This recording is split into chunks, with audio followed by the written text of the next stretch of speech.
이 시간에 우리 말씀 보는 시간 갖겠는데요. 오늘 본문은 마가복음 3장 31절에서 35절까지입니다. 저랑 한 절씩 같이 교독을 하시겠습니다. 그때 예수의 어머니와 동생들이 와서 밖에 서서 사람을 보내어 예수를 부르니 무리가 예수를 둘러 앉았다가 여짜오되 보소서 당신의 어머니와 동생들과 누이들이 밖에서 찾나이다. 대답하시되 누가 내 어머니이며 동생들이냐 하시고 둘러앉은 자들을 보시며 이르시되 내 어머니와 내 동생들을 보라. 35절 다 같죠? 누구든지 하나님의 뜻대로 행하는 자가 내 형제요 자매요 어머니이니라. 아멘. 방금 읽은 말씀을 중심으로 오늘은 거짓의 시대 진리로 살아남기라는 제목으로 함께 말씀을 나누려고 합니다. 지금 현직 미국 대통령인 트럼프 대통령이 쓴 책 가운데 유명한 책이 하나 있죠. 거래의 기술이라고 하나 책이 있습니다. 그 책에 보면 트럼프 대통령이 오랫동안 비즈니스를 하면서 자기 나름대로 많은 협상들을 했었는데 협상을 할 때 자기가 성공적인 협상을 한 케이스들을 소개를 하면서 협상의 핵심 원칙 11가지를 그 책에서 쭉 소개를 하고 있어요. 다 이제 설명을 드리기는 그렇지만 어쨌든 몇 가지만 소개해드리면 이런 거예요. 평범한 목표보다는 큰 목표를 세워라 이렇게 얘기합니다. 두 번째는 정보를 최대한 많이 수집해라. 그래야지 협상에 성공할 수 있다고 하는 거예요. 그리고 상대방에게 내가 대안을 가지고 있다라고 하는 것을 비춰라 이렇게 얘기합니다. 그리고 또 한 가지 소개해드리면 진실한 과장을 사용하라 이렇게 얘기합니다. 그 외에도 여러 가지가 있지만 우리가 주목해야 될 내용은 뭐냐면 이 진실한 과장을 사용하라라고 하는 대목이에요. 그 부분에 보면 책에 이런 내용이 나옵니다. 이렇게 기록하고 있어요. 진실한 과장은 무해한 과장이다. 과장된 말이지만 사람들의 관심을 끌고 그들을 낙관적으로 만들며 어떤 대상에 대한 흥분을 유도한다. 이렇게 언급되어 있어요. 여러분 어떻게 생각하세요? 과장된 진실은 무해합니까? 과장이라고 하는 것이 진실된 것이 있을 수가 있나요? 저는 이 대목을 이렇게 보면서 어떤 생각이 들었냐면 이 트럼프 대통령이 평소에 과장을 많이 하시는 분인데 왜 그가 그렇게 과장을 이렇게 아무렇지도 않게 하는가 그의 태도나 생각을 조금은 알 수 있었어요. 최근에 관세 전쟁이라고 하는 걸 전 세계를 대상으로 해가지고 지금 하고 있잖아요. 그런데 트럼프 대통령이 이렇게 그걸 하면서 무역 간의 어떤 손해보고 이득보고 하는 이런 관계들 속에서 여러 가지 숫자들을 막 얘기하는데 그 숫자들을 가만히 듣고 있으면 그 숫자들이 굉장히 과장돼 있다고 하는 것을 쉽게 알 수 있습니다. 근데 트럼프 대통령 입장에서는 그런 과장이 거짓말이라고 생각을 하지 않는다고 하는 거예요. 단순하게 외국과의 거래를 위해서 진실된 과장이라고 스스로 생각을 하면서 그런 얘기들을 하고 있다는 생각을 그 책을 통해서 우리가 알 수가 있습니다. 여러분 그런데 진실된 과장이란 말이 성립이 되는 말인가요? 어쨌든 과장을 하면 이미 그것은 진실이 아니죠. 과장을 했다는 얘기는 뭐냐면 이미 진실을 왜곡한 거짓말이라고 하는 것이 이미 전제가 깔려 있는 거예요. 만약에 우리가 과장도 진실이다라고 얘기할 수 있게 되어지면 그걸 또 자연스럽게 받아들이게 되어지면 사실은 과장을 통해서 왜곡하고 하는 일들을 아무렇지도 않게 하는 그런 공동체가 될 거예요. 그러면 그 공동체 어떻게 될까요? 거짓말로 가득한 공동체가 될 수밖에 없는 거예요. 오늘 읽은 본문에 보시면 지난주에 살펴본 예수님이 자신을 찾아온 예수님의 식구들에 대해서 보였던 반응이 오늘 본문에 기록이 되어져 있어요. 예수님의 식구들이 예수님을 찾아온 이유는 지난주에 설명한 대로 서기관 같은 사람들이 예수님에 대해서 거짓 소문을 퍼뜨렸어요. 예수님 미쳤다. 귀신 들렸다. 이런 소문을 퍼뜨렸는데 그 소문을 듣고 예수님을 붙잡아가지고 집으로 데려가기 위해서 예수님의 식구들이 예수님에게 찾아온 것입니다. 그런데 예수님이 이 모임을 하다가 가족들이 예수님을 찾으러 왔다는 얘기를 듣고 어떻게 반응했나요? 오늘 본문 33절에 보면 이렇게 얘기하고 있죠. 대답하시되 누가 내 모친이며 동생들이냐 이렇게 말씀하셨다고 하는 거예요. 이 얘기는 제가 지난주에 설명을 드렸지만 어떤 의미냐면 거짓된 소문에 휘둘려 가지고 자신을 미친 취급하며 찾아온 사람들은 설사 그들이 육신의 부모 형제이라고 하더라도 그들은 진정한 의미에서 나의 가족이 아니다 이렇게 선포하신 거예요. 그러면서 예수님께서 생각하는 진짜 가족에 관한 기준이 되는 말씀을 우리에게 해주세요. 그것이 35절에 이렇게 말씀하고 있죠. 누구든지 하나님의 뜻대로 하는 자는 내 형제요 자매요 모친이니라 이렇게 말씀을 하십니다. 그러니까 예수님에게서 진짜 예수님의 가족은 누구냐? 하나님의 뜻대로 하는 사람들이 예수님 입장에서는 진짜 가족이라고 하는 거예요. 하나님 뜻대로 한다고 하는 것은 거짓을 멀리하면서 진리를 추구하고 진리 가운데 살려고 하는 사람들, 그런 사람들이야말로 예수님의 가족이라고 하는 거죠. 예수님 말씀대로 하나님 백성들은 진리를 추구하고 진리를 붙들고 살아가는 사람들이어야 됩니다. 그렇기 때문에 거짓에 대해서, 거짓말에 대해서 굉장히 민감하게 반응해야 되는 사람들이 하나님 백성들이에요. 왜 그러느냐? 진리라고 하는 것이 우리의 아버지 되신 하나님의 대표적인 성품이기 때문에 그래요. 그래서 우리가 하나님의 자녀라고 한다면 진리이신 하나님의 성품을 닮아가지고 끊임없이 진리를 추구하는 삶을 살려고 노력을 해야 됩니다. 신명기 32장 4절에 보시면 이런 말씀이 있죠. 그는 반석이시니 그가 하신 일이 완전하고 그의 모든 길이 정의롭고 진실하고 거짓이 없으신 하나님이시니 공의로우시고 바르시도다 이렇게 선포합니다. 하나님은 진실하고 정의롭고 거짓이 없는 분이세요. 그리고 공의롭고 무슨 일을 하든지 바르신 분이세요. 그래서 그런 하나님이 그런 분이시기 때문에 하나님이 내가 이런 분이냐라고 하는 것에 머무르시는 것이 아니라 하나님 백성들도 그러한 삶을 살기 위해서 최선을 다해야 된다는 의미로 이 신명기 32장 4절 말씀을 우리에게 들려주고 계시는 것입니다. 그렇기 때문에 어떤 이유에서든지 하나님 백성들은 과장된 사실을 진실이라고 말을 해서는 안 되는 것입니다. 그래서 이사야서 65장 16절에 보시면 또 이렇게 우리에게 말씀을 해주고 있어요. 이러므로 땅에서 자기를 위하여 복을 구하는 자는 진리의 하나님을 향하여 복을 구할 것이요 땅에서 맹세하는 자는 진리의 하나님으로 맹세하리니 이는 이전 환난이 잊어졌고 내 눈앞에 숨겨졌습니다. 이렇게 말씀을 합니다. 무슨 얘기인가요? 복을 구할 때에도 내가 맹세를 할 때도 진리의 하나님에게 구하고 진리의 하나님으로 맹세를 하라고 하는 거예요. 그러니까 진실하고 거짓이 없으신 하나님의 백성이라고 한다면 복을 구할 때에도 세상적인 방식으로 거짓을 동원해가지고 복을 구하는 삶을 살아서는 안 된다고 하는 거죠. 진리 하나님 방식대로 그 방식대로 얻고 누리는 복을 구하는 사람들이 누구냐? 우리 하나님 백성들이라고 하는 것입니다. 그리고 맹세를 하고 어떤 주장을 할 때에도 진실하신 하나님답게 거짓에 기반한 맹세와 주장은 철저히 외면하고 버리고 오직 진실된 사실에 기반한 맹세와 주장을 해야 된다고 하는 거예요. 그래서 오늘 본문의 35절에서 언급하고 있는 하나님의 뜻대로 하는 자라고 하는 말씀의 의미는 단순하게 율법을 지키는 것, 율법에 순종하는 것의 의미를 넘어섭니다. 진리 자체이신 하나님을 따라서 우리가 하나님 백성으로 진리를 따라 살기 위해서 최선을 다하는 사람들, 그 사람들이 누구냐? 진정한 의미에서 하나님의 가족이라고 하는 거예요. 그런 사람들이 누구냐? 예수님의 어머니이고 형제고 자매가 된다고 하는 거예요. 그런데 예수님의 입장에서 볼 때는 어머니와 형제들이 그런 진리를 따라서 행동한 것이 아니었기 때문에 자신을 찾아온 어머니인데 형제 자매들인데도 그들을 갖다가 외면하고 책망하신 것입니다.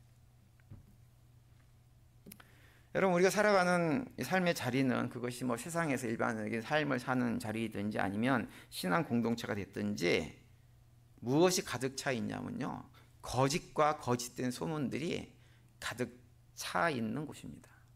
부정하고 싶지만 그것이 현실이에요.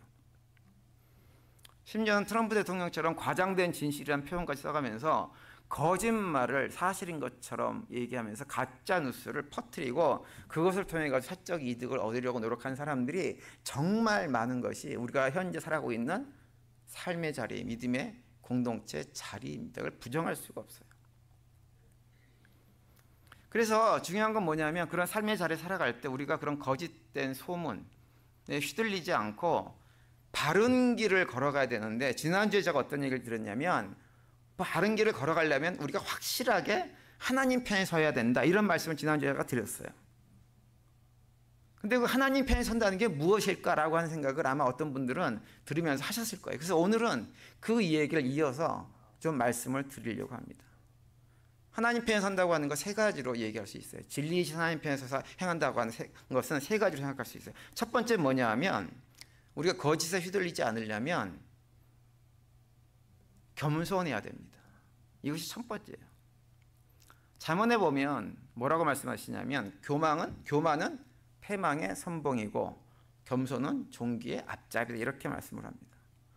겸손해야 망하지 않게 되어져. 망하는 길로 가지 않고 거짓된 소문에 끌려다니는 삶을 살지 않게 되어집니다.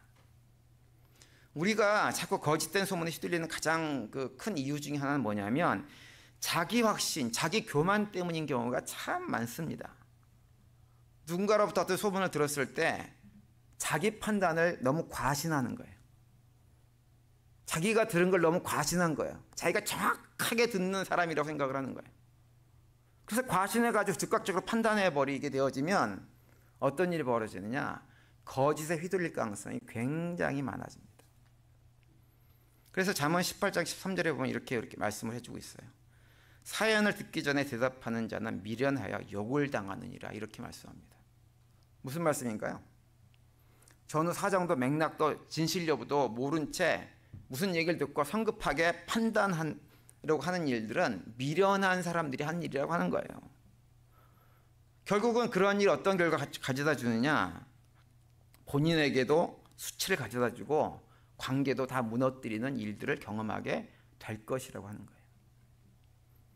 교만하지 않고 겸손한 사람들은요, 자기 판단을 쉽게 신뢰하지 않습니다. 내가 무엇을 들어도 정확하게 들었다고 생각하지 않아요. 내가 뭔가 잘못 들은 것이 있겠지.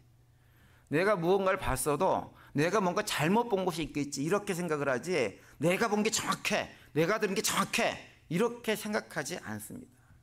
그래서 겸손한 사람들은 자기 자신을 판단의 기준으로 두지 않아요. 자기 중심적으로 생각하기보다는 오히려 한 발 물러서서 모든 상황들을 객관적으로 보려고 노력하는 사람들이 겸손한 사람들입니다. 그래서 마태복음 7장에 나온 산상수훈에 보면 예수님께서도 이런 경고의 말씀을 하고 있죠. 마태복음 7장 1절과 2절을 보시면 비판을 받지 아니하려거든 비판하지 말라. 너희가 비판하는 그 비판으로 너희가 비판을 받을 것이요 너희가 헤아리는 그 헤아림으로 너희가 헤아림을 받을 것이니라, 이렇게 말씀을 합니다. 교만한 마음으로 비판하게 되어지면 결국 그 비판이 누구에게? 자기 자신에게 다 돌아온다고 하는 거예요. 그래서 우리가 다른 사람들의 말이나 소문을 듣고 즉각 반응하기 전에 우리 마음에 있는 교만과 판단하려고 하는 그런 마음들을 먼저 돌아봐야 됩니다. 나는 말 한마디만 들으면, 표정 하나만 들으면 딱 알 수 있어, 이런 얘기 하지 말아야 돼요. 모릅니다. 10길 물속은 알아도 한 길 사람 속은 모르는 거예요. 모르는 게 정상이에요. 근데 안다고 얘기하면서 교만한 마음으로 판단하게 되었지만 어떤 일이 벌어지냐, 그걸로 인한 모든 잘못된 악한 것들이 자기의 삶에 영향을 끼칠 수밖에 없게 되어지는 거예요. 결국은 자기 발등을 찍게 되고 후회하는 결과를 가져오게 될 것이라고 하는 것이 마태복음 7장에서 얘기하시는 예수님의 말씀의 내용이에요. 그래서 우리가 어떤 얘기를 들어도 그 얘기에 대해서 겸손하게 반응해야 됩니다. 자신이 들은 말을 절대 하지 말고 내가 잘못 들을 수 있었겠다, 내가 잘 못 볼 수도 있었겠다라는 그런 겸손한 마음을 가질 때 우리는 거짓된 소문에 휘둘리지 않고 건강한 삶을 살아갈 수가 있게 되어집니다. 제가 볼 때 이것이 첫 번째, 거짓에 휘둘리지 않는 첫 번째 지혜예요. 그리고 두 번째로 거짓된 말에 휘둘리지 않으려면 또 한 가지 필요한 것이 있는데 뭐냐면 부지런해야 됩니다. 부지런해. 다시 말하면 진실을 확인하려고 하는 노력을 좀 해야 된다고 하는 거예요. 여러분, 우리가 살아가는 시대 참 편한 시대예요. 전화기 하나만 가지고 있으면 세상에 많은 정보들이 그 안에 다 있습니다. 전화기 하나 안에 온갖 정보가 다 있어요. 근데 그런 편리함들이 때로는 우리를 어떻게 만드냐면 게으르게 만들어요. 그래서 인터넷에 떠다니는 거짓 정보를 가지고 어디서 들은 걸 있어가지고 그걸 근거로 해가지고 마치 사실인 것처럼 막 주장을 하는 경우들이 상당히 많이 있어요. 신명기 13장 14절에 보시면 하나님께서 이스라엘 백성들에게 이렇게 말씀하세요. 너는 자세히 묻고 살펴보아서 이런 가증한 일이 너희 가운데 있다는 것이 확실한 사실로 드러나면 이라는 말씀을 합니다. 이게 무슨 얘기냐면 어떤 그 성읍이 막 우상 숭배를 한다는 소문이 났어요. 그런 소문이 들리게 되어지면 지도자가 된 사람들은 반드시 어떻게 되느냐, 그 사실에 대해서 자세히 묻고 살펴보고 조사를 해야 된다고 하는 거예요. 그냥 소문 들었다고 해서 판단하지 말고 자세히 알아보라고 하는 거예요. 우리도 마찬가지예요. 오늘날 우리도 마찬가지입니다. 누군가에게 어떤 얘기 들었단 말이에요. 어떤 사건에 대해서 얘기 들었단 말이에요. 교회 안에서 이런저런 소문이 나는 걸 들었단 말이에요. 그러면 정말 그런가? 라고 판단하지 말고 이게 사실인가? 진실에 부합한가? 라고 하는 것을 먼저 확인해보는 수고를 감당해야 됩니다. 사실이나 어떤 상황을 확인도 안 하고 그냥 들은 대로 그럴 수도 있겠다. 그 사람이면 충분히 그럴 사람이지. 라고 하는 태도를, 그 게으른 태도를 가져서는 안 됩니다. 그렇게 되어지면 자기도 모르는 사이에 거짓말을 증폭시켜서 공동체를 해하는 결과들을 가져오는 경우가 굉장히 많이 있어요. 그래서 우리가 진실을 위해서, 그걸 확인하기 위해서 부지런히 듣고 묻고 확인하는 태도를 가져야 됩니다. 그래서 야고보서 1장 19절에 보면 이렇게 또 말씀을 해주고 있어요. 내 사랑하는 형제들아, 너희가 알지니 사람마다 듣기는 속히 하고 말하기는 더디하며 성내기도 더디하라. 이렇게 우리에게 권면합니다. 듣기는 빨리 듣되 반응은 더디하라고 하는 거예요. 왜 더디하나요? 들은 것을 확인하기 위해서, 사실인지 확인하는 시간이 필요하니까 더디 반응하라고 하는 거예요. 우리가 즉각적으로 판단하고 반응하면 우리는 실수하게 돼 있어요. 근데 확인하려고 하는 사람, 조사해 보려는 사람, 진실이 밝혀지기까지 기다릴 줄 아는 사람들은 실수를 저지 안 할 수는 없겠지만 아무래도 실수를 크게 줄일 수 있습니다. 이제 그렇게 하려면 기본적으로 사실을 확인하는 일에 부지런을 떨어야 돼요. 부지런해야 됩니다. 하나님의 사람들은 성실하게 진리를 추구하고 수고를 마다하지 않고 사실을 확인하는 사람들이에요. 그것이 하나님의 성품에 맞아요. 그래서 우리 성도님들이 고위공동체에서 어떤 신앙생활을 할 때, 아니면 사회에서 어떤 얘기를 들었을 때, 유튜브에서 뭘 봤을 때 그런 것들을 마치 진실인 것처럼 쉽게 받아들이지 말고 이것이 사실인가 진실인가 라고 하는 것을 부지런히 찾아서 정말 진실을 붙들고 진리를 붙들고 우리 믿음의 삶을 걸어갈 수 있는 우리 모두가 될 수 있게 되기를 간절히 바랍니다. 그리고 마지막 세 번째로 우리가 거짓에 휘둘리지 않으려면 더 중요한 것이 뭐냐면요, 하나님 말씀 중심으로 한 영적인 분별력을 우리가 분명히 가지고 있어야 돼요. 그걸 길러야 돼요. 여러분, 우리가 어떤 얘기를 들었을 때 그것이 진실인지 거짓인지 구별할 때 여러분들은 어떤 기준으로 그걸 구분하세요? 어떤 기준으로 그걸 판단하십니까? 저 같은 경우는 기준이 있어요. 어떤 사람이 저한테 어떤 소문을 전해주면 그 얘기를 들으면서 어떤 생각을 하냐면, 이 얘기를 전하는 그분이 저에게 그 소문을 전해줌으로 해서 어떤 형태로든지 어떤 이득을 취할 것이 있는 사람의 말은 제가 귀담아 듣지 않습니다. 저는. 예를 들어서 자기를 합리화하려고 하는 얘기를 하면서 다른 사람에 대해서 부정적인 얘기를 하시는 분들이 있어요. 자기를 합리화하기 위해서. 그런 얘기는 저는 귀담아 듣지 않습니다. 한쪽 귀로 듣고 듣는 척은 해요. 한쪽 귀로 듣고 한쪽 귀로 다 흘려버립니다. 그래서 시간이 지나가면 기억도 못해요. 그분이 무슨 얘기를 했는지 전혀 기억 못합니다.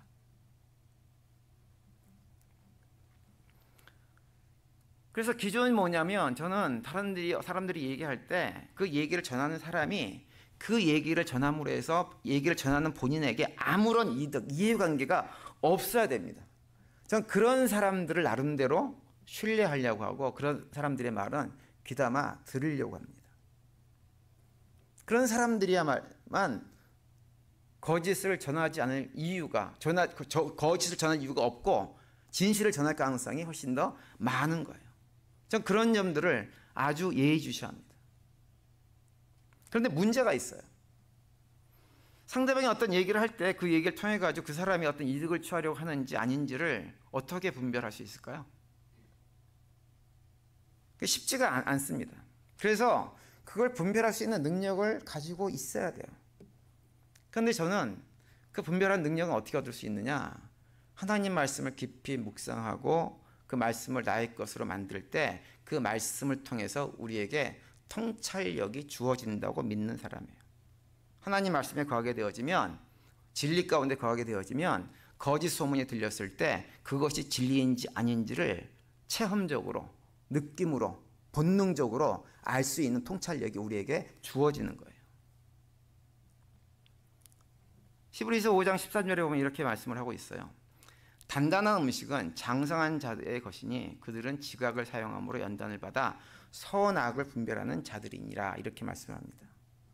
이 말씀은 무슨 의미냐면 하나님 말씀으로 훈련된 자들만이 선과 악, 진실과 거짓을 분별할 수 있는 장성한 성도들이 될 수 있다라고 하는 거예요. 그리고 그런 장성한 성도들만이 단단한 음식, 우리를 해하고 공격하는 어떤 것들, 험악한 소문 같은 것에 휘둘리지 않고 바른 판단을 할 수 있게 된다고 하는 거예요.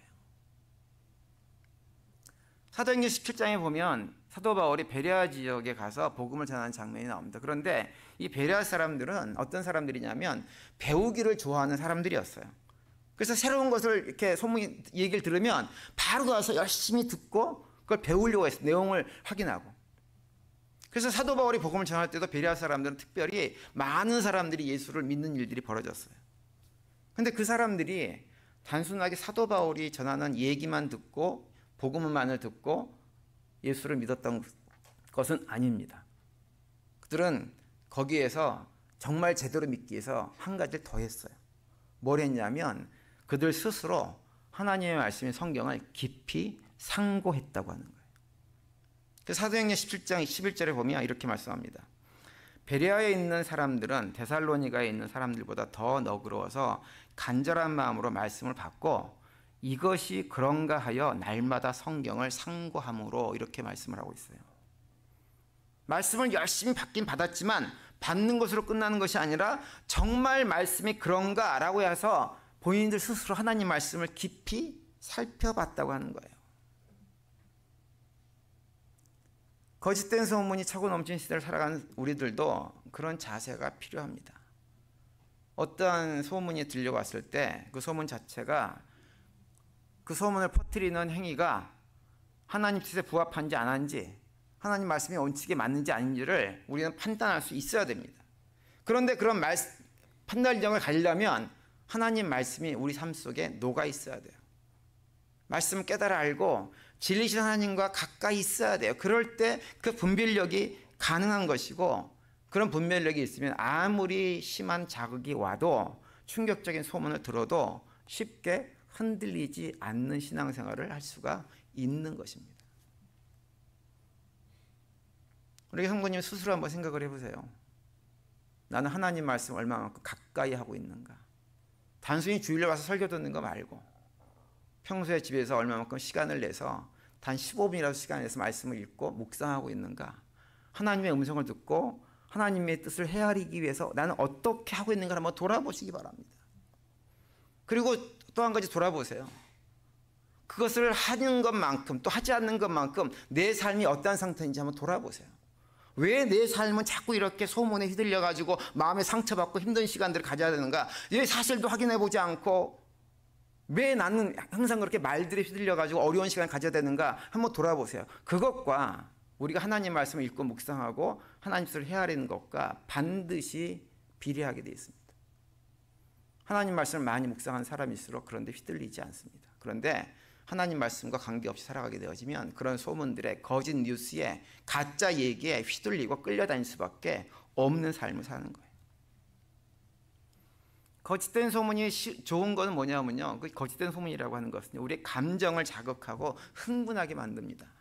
아주 거짓된 얘기를 들으면 기분이 좋아요. 우리 안에 타락한 본성이 있어가지고 거짓된 얘기를 들으면 얼마나 흥분이 되는지 모릅니다. 그러다 보니까 그런 얘기를 아무렇지도 않게 받아들이는 거예요. 그런데 하나님 말씀은 그렇지가 않아요. 하나님 말씀은 우리를 자극하고 흥분하는 것이 아니라 우리를 편하게 만들어서 모든 것들을 이성적으로 잘 판단할 수 있도록 우리를 세워주십니다. 좌우의 날성검과 같은 하나님의 말씀이 우리의 생각들, 뜻들을 칼로 쪼개고 바른 것은 바른 대로 보여주시고 틀린 것은 틀린 거로 잘 보여주기 때문에 우리로 하여금 영적인 분별력이 있는 사람으로 하나님 말씀이 우리를 만들어주는 거예요. 그러면 그런 영적인 분별력을 갖게 되어지면 우리는 어떤 소문에도 흔들리지 않고 진리이신 하나님과 함께 진리의 길을 걸어갈 수가 있게 되는 것입니다.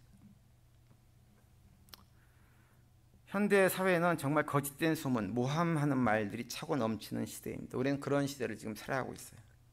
그런 시대 속에서 우리가 그런 거짓된 것들을 휘둘리지 않으려면 첫 번째로 겸손한 가운데 쉽게 판단하지 말고 내 생각이 틀릴 수 있다. 내가 들은 것이, 내가 본 것이 틀릴 수 있다라고 하는 겸손한 마음을 먼저 가져야 됩니다. 그리고 두 번째로는 부지런하게 사실관계를 확인하려고 하는 노력을 마다하지 않아야 돼요.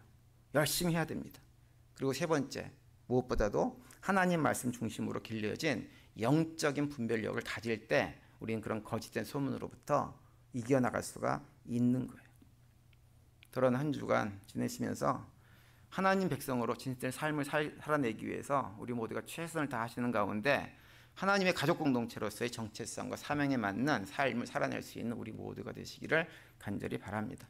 그리고 그 가운데 주님께 주시는 참된 평강을 풍성히 누리며 살아가는 복된 한 주간이 되시기를 간절히 축원드립니다.